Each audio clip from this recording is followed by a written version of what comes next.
గద్దర్ గారు ఉన్నప్పుడు మీరు కావచ్చు, సూర్యం గారు కావచ్చు, ఎప్పుడు రాజకీయాల్లోకి అంత అడుగుపెట్టినట్టుగా, అంత కనబడ్డట్టుగా కనపడలేదు. గద్దర్ గారి మరణానంతరం మీరెందుకు రాజకీయాల్లోకి వచ్చారు? రాజకీయాలు అనేది ద సెకండ్ ఫేజ్. హ్మ్. గద్దర్ గారు ఒక ఉద్యమకారుడు. హ్మ్. ఉద్యమకారుల కుటుంబం ఇలాగే ఉంటాయి. హ్మ్. సో అట్లాగే గద్దర్ గారు కూడా ఉద్యమాలలో ఉండి తన జీవితం అంతా తను ఎక్కడున్నారో, ఏం చేస్తున్నారో ఆయన గురించి మాకు తెలియదు. హ్మ్.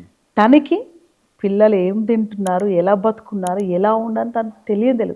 తన అజ్ఞాతవాసం వచ్చిన తర్వాత తను ఇంట్లో కూడా తక్కువనే ఉండేవారు. హ్మ్. ఒక ఉద్యమకారుల కుటుంబాలు ఎప్పుడు ఆ ఉద్యమకారు వెంటనే ఉంటారు.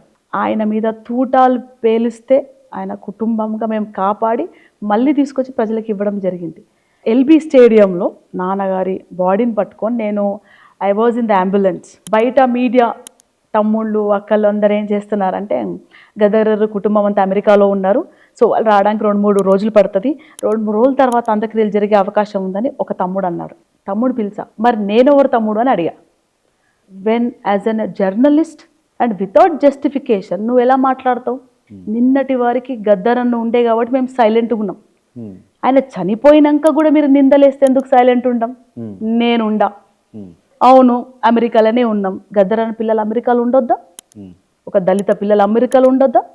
ఒక ఉద్యమకారుల పిల్లలు అమెరికాలో ఉండొద్దా? ఒక సంఘ సేవ చేసే వాళ్ళు అమెరికాలో ఉండొద్దా? బిజినెస్ చేయొద్దా? They shouldn't have their own life just like others. That was the question which I arose after death of my father. So అలా రావడం జరిగింది.